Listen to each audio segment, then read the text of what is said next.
예수님께서 십자가 처형을 당하시기 전에 일들을 한번 다시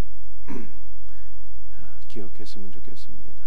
겟세마네 동산에서 땀방울이 핏방울이 될 정도로 간절히 기도하셨고요. 그 다음에 대제사장이 보낸 종들에 의해서 예수님께서 붙잡히셔서 가야바의 법정으로 가셨고요. 그 가야바의 뜰 안에서 베드로가 예수님을 3번 모른다고 부인하게 되었습니다. 그리고 가야바의 법정에서 예수님께서 신문을 당하셨는데 2가지 내용으로 신문을 당하셨어요. 첫 번째는 내가 그리스도냐라고 하는 질문을 받으셨는데 우리 주님 답변하시기를 인자가 하나님의 보좌 우편에 앉아있는 것을 너희가 보리라 이렇게 말씀하셨습니다. 그런데 이것이 우리에게 소망이라고 설명드렸어요. 하나님의 아들이 아버지의 보좌 우편에 앉아 계시는 것은 당연한 일이지만 우리 예수님은 하나님의 아들이시면서 사람의 아들이 되셨어요. 사람의 아들이 하나님의 보좌 우편에 앉아 있는 것은 온 우주에서 처음 일어난 일입니다. 그런데 사람의 아들이 하나님의 보좌 우편에 앉아 계시기 때문에 사람의 자녀인 우리도 예수 그리스도 안에서 하나님의 보좌 우편에 앉게 되었다는 거예요. 이 믿음으로 우리가 기도할 때 우리는 이 땅에서부터 하늘 성전의 은혜를 누리게 된다라는 것을 말씀드렸습니다. 예수님은 가야바의 법정에서 2번째 질문을 받으셨는데 내가 하나님의 아들이냐라고 하는 질문을 받으셨죠. 그때 예수님이 답변하신 것이 내가 그라 이렇게 아이엠이라고 하는 말씀을 말씀하셨는데 참 신앙은 무엇입니까? 아이엠은 하나님만 존재하신다는 거예요. 하나님만 참 존재라는 뜻입니다. 그러므로 참 신앙은요, 내가 참 존재가 아닌 것을 깨닫게 되는 거예요. 아담의 피를 받아서 타락한 인간은 조금만 형통해도 내가 하나님인 줄 알잖아요. 참 신앙은 내가 하나님이 아닌 것을 발견하는 거예요. 참 신앙은 그리스도의 십자가로 말미암아 나의 옛 사람이 종결된 것을 발견하는 거예요. 나는 없는 거예요. 이전에 그리스도를 불신하며 거부하며 살던 나는 없고 내 안에 오직 그리스도만 살아계시는 것을 발견하는 거예요. 참 신앙은 뭐라고요? 하나님의 모든 것이 참 존재가 아닌 것을 발견하는 거예요. 돈도, 양식도, 권세도, 사람도, 집도 영원하지 않은 참 존재가 아닌 것을 발견하는 것입니다. 여러분들 오직 하나님만 참 존재이시고 나머지는 다 헛되고 헛된 것임을 우리가 발견하고 깨닫게 될 때 우리는 눈에 보이는 사람이나 눈에 보이는 권세나 눈에 보이는 돈 때문에 두려워하지 않고 염려하지 않고 오직 그리스도만 의지하며 살게 되는 거예요. 이 놀라운 은혜가 우리 모두에게 있기를 주 예수의 이름으로 축복합니다. 자, 가야바의 법정에서 예수님께서 신문을 받으시고 그리고 빌라도의 법정으로 끌려가셔서 빌라도의 법정에서 예수님께서 신문을 받으셨습니다. 왜 빌라도의 법정까지 갔을까요? 가야바의 법정, 즉 산헤드린 공회에는 사람을 죽일 수 있는 사형권이 없었어요. 산헤드린 공회는 유대 최고의 의결기관이자 사법기관이기는 했지만 사람을 죽일 수 있는 사법권은 없었어요. 사형권은 없었어요. 그래서 예수님에게 사형을 언도하기 위해서 유대인들은 빌라도의 법정까지 예수님을 끌고 갔습니다. 그리고 예수님을 빌라도에게 고소를 했는데요, 3가지 제목으로 고소를 했어요. 그 세 가지 제목이 어떤 것일까요? 자, 누가복음 23장 2절 말씀을 함께 읽어보겠습니다. 함께 읽겠습니다. 우리가 이 사람을 보매 우리 백성을 미혹하고 가이사에게 세금 바치는 것을 금하며 자칭 왕 그리스도라 하더이다 하니, 세 가지 제목이 무엇입니까? 우리 백성을 미혹하고 첫 번째죠. 두 번째는 가이사에게 세금 바치는 것을 금하고 두 번째죠. 세 번째는 자칭 왕 그리스도라 하더이다. 자칭 왕이라고 하는 이 세 가지 제목. 이 세 가지 제목은요, 예수님을 로마의 정치범, 로마를 대적하는 정치범으로 예수님을 고발한 것이고, 그러므로 빌라도의 법정에서 예수님을 사형 판결하게 한 그 제목이 되겠습니다. 여러분들 이 세 가지 제목에 대해서 오늘 이 새벽에 잠깐 살펴보면서 주의 은혜를 나누고자 합니다. 첫 번째는 유대인들이 예수님을, 말씀을 계속 띄워놓으세요. 그 다음 화면 보여주시면 되겠네요. 백성을 미혹한 자라고 빌라도의 법정에 고소를 했습니다. 예수님은 우리를 미혹하시는 분이 맞아요. 그러나 예수님은 정치적인 선동가가 아닙니다. 우리 예수님은 성령으로 우리의 마음을 흔들어 놓으시고 감화 감동하시는 분이에요. 그 이유는 우리를 생명의 길로 인도하시고 우리를 거룩하게 하시기 위함입니다. 여러분들, 많은 사람들이요, 예수님을 믿는 것을 주저하고 있습니다. 왜 그럴까요? 예수님께 미혹을 당할까 봐. 그런데 예수님께 미혹을 당하지 않으면요, 마귀에게 미혹을 당하고 세상 유혹에 미혹을 당해서 영원한 멸망에 떨어지게 되는 거예요. 그러므로 무엇이 복된 것일까? 우리 예수님께서 성령으로 우리의 마음을 놓고 하실 때, 우리 예수님께서 성령으로 우리의 마음을 감화 감동하실 때, 우리의 마음을 활짝 열어놓고 주여 나의 마음에 들어와 주시고 나의 마음을 주님께서 사로잡아 주옵소서. 주 예수여 나의 영을 사로잡으시고 나의 마음을 사로잡으시고 나의 몸도 사로잡아 주셔서 내 인생 전체가 그리스도의 것이 되게 하옵소서 라고 고백해야 되는 거예요.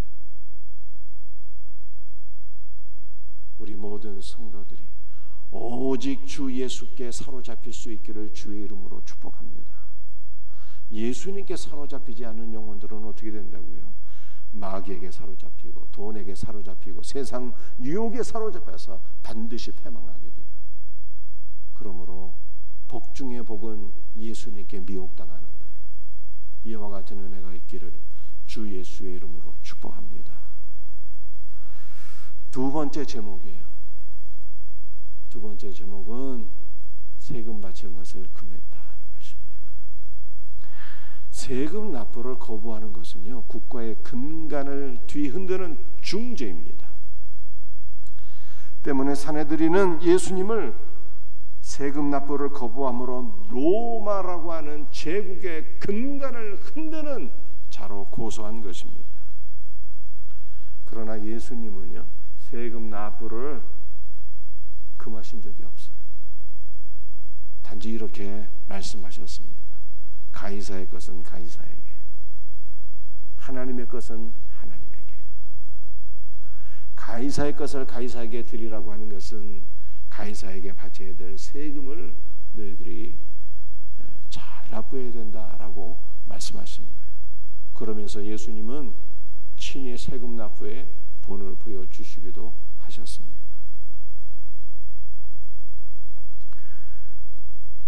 성도는 신실한 납부자가 되어야 돼요. 세금을 낸다는 것은 그 나라의 백성이 되었다는 뜻입니다. 대한민국의 백성이면 당연히 납세의 의무가 있고 이 납세의 의무를 신실하게 잘 감당하는 자가 되어야 합니다. 이것이 대한민국 백성으로서 우리가 감당해야 될 올바른 의무가 되겠습니다. 그런데 성도는요, 하나님께도 신실한 납부자가 돼야 돼요. 여러분들 세금을 납부하는 것은 그 나라의 백성이 된다는 뜻이라고 말씀드렸어요. 우리가 하나님 나라의 백성이라면 주님께서 말씀하신 것처럼 가이사의 것은 가이사에게 바치지만 하나님의 것은 하나님께 바치라는 말씀을 따라서 우리는 하나님 나라의 백성으로서 하나님께 드려야 될 것을 신실하게 드리는 자가 되어야 하는 것입니다. 그렇다면 하나님께 드려야 되는 것은 무엇입니까? 찬송과 영광이에요. 로마는 가이사에게 세금만 내는 것을 강요한 것이 아니라 가이사를 신으로 숭배하면서 하나님께 바쳐야 될 찬송과 영광까지 가이사에게 바쳐야 된다고 요구한 것입니다. 예수님은 그것을 반대하신 거예요. 가이사에게 내야 될 세금은 내야 되겠지만 하나님께 바쳐야 될 찬송과 영광까지 가이사에게 바쳐서는 안 된다 라고 말씀하셨어요. 우리는 하나님께 바쳐야 될 찬송과 영광을 오직 영광스러우신 하나님, 주 하나님 한 분에게만 우리의 찬송과 영광을 바쳐야 되는 것입니다. 여러분들은 하나님께 바쳐야 될 것이 있다면 또 무엇일까요? 하나님께 바쳐야 될 것이 있다면 생육하고 번성하는 거예요. 진실로 하나님께서 아담과 하와를 창조하시고 난 이후에 명령하신 것이 생육하고 번성하여 이 땅에 충만하라 라고 말씀하셨어요. 그러므로 하나님께서 우리에게 원하시는 최고의 소원은 생육하고 번성하는 거예요. 그러므로 우리는 하나님께서 우리에게 요구하시는 최고의 소원인 생육하고 번성하는 것을 하나님께 드려요. 여러분들 생육하고 번성하기 위해서는요, 먼저 무엇이 있어야 될까요?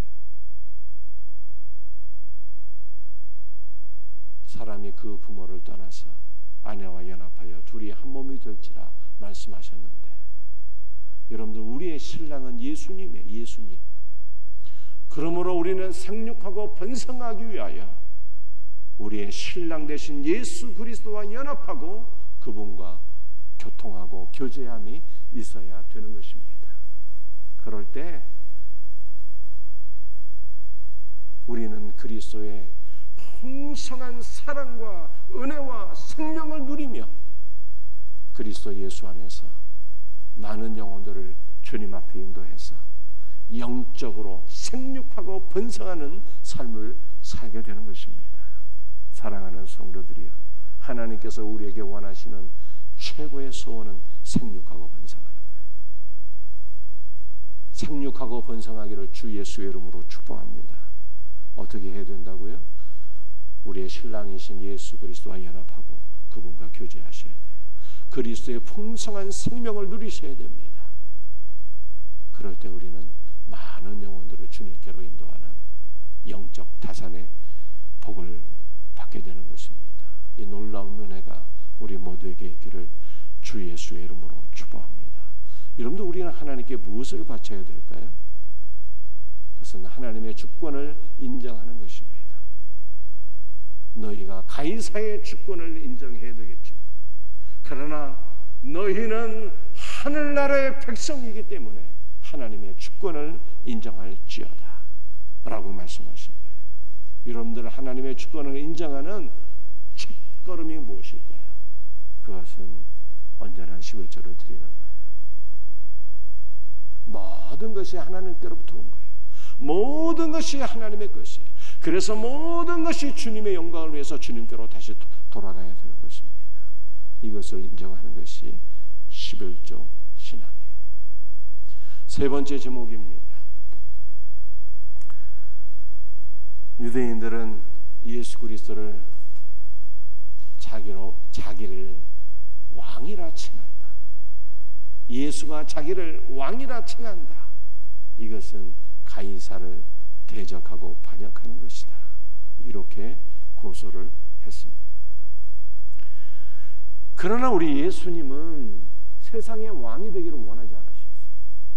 오병이어를 통해서 사람들의 굶주린 배를 채우게 되었을 때 많은 사람들이 벌떼처럼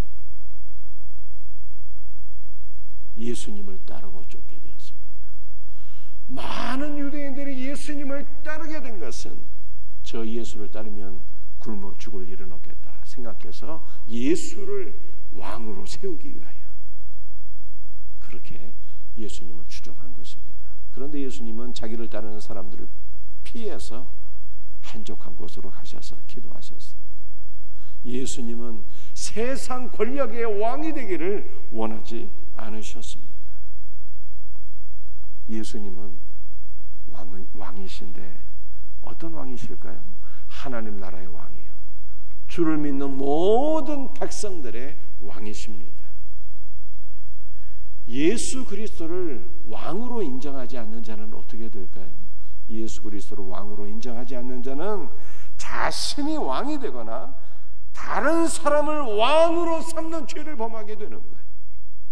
그러므로 우리 모든 성도들은 예수님을 자신의 왕으로 인정하고 예수님의 통치를 받는 자가 되기를 주 예수의 이름으로 축복합니다. 예수님이 누구의 왕이시라고요? 예수님은 세상 권력의 왕이 아니라 하나님 나라의 왕이시요, 교회의 머리시요, 믿는 모든 성도들의 왕이에요. 곧 우리의 왕이신 거예요, 예수님은. 그러므로 예수 그리스도를 저와 여러분의 왕으로 인정하시고 그분의 통치를 받는 은혜가 있기를 주 예수의 이름으로 축복합니다. 이 세 가지 제목으로 유대인들이 고소를 했는데요, 미혹하는 자, 세금 납부를 거부하는 자, 자칭 왕이라 고소했는데 이 세 가지 제목으로 고소한 유대인들에 대해서 빌라도가 1차 판결을 내렸어요. 무엇이라고 판결을 내렸는가 하면은 요한복음 23장 4절에 이 사람은 죄가 없도다, 죄가 없다고 빌라도가 판결을 내렸습니다. 그러나 유대인들이 빌라도의 판결을 받아들이지 않고 백성들을 선동할 때 밀란이 일어날까봐 두려워서 빌라도는 자신의 양심과는 배치되는 판결을 내리게 되는데 예수님께 사형을 언도하게 됩니다. 그리고 예수님의 죄패에 이렇게 예수님의 죄명을 기록하게 되었는데요, 요한복음 19장 19절 말씀, 우리 말씀을 같이 읽어보겠습니다. 빌라도가 패를 써서 십자가 위에 붙이니 나사렛 예수 유대인의 왕이라 기록되었더라. 밀란이 일어날까봐 두려워서 예수님을 사형 언도를 내리고 사형 판결을 내리고 십자가에 죽게 하는데 그 십자가에 달리신 예수님의 죄명이 무엇이냐? 나사렛 예수 유대인의 왕이라 이렇게 기록이 되었어요. 그런데 이 나사렛 예수 유대인의 왕이라고 하는 죄목이 요한복음 19장 말씀을 보면은 히브리어와 로마와 헬라의 글로 기록되었더라 이렇게 말씀하고 있습니다. 즉 전 세계인의 언어로서 예수님의 죄목이 기록되어 있는데 그 죄목이 나사렛 예수 유대인의 왕. 그런데 대제사장과 종교 지도자들이 이 예수님의 죄목을 보면서 깜짝 놀라며 빌라도에게 항의하게 됩니다. 예수님의 죄목을 바꿔달라고 요청하게 돼요. 무엇이라고 바꿔달라고 요청했을까요? 나사렛 예수 유대인의 왕이 아니라 자칭 유대인의 왕이라 하라. 이렇게 자칭 왕이라고 죄목을 바꾸라고 요청하게 됩니다.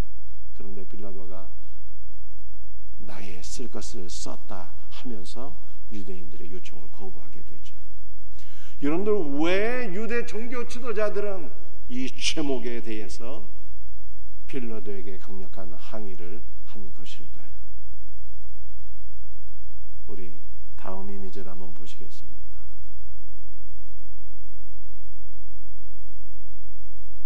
여러분들, 예수님의 죄패에 유대인의 왕 나사렛 예수라 하는 제목이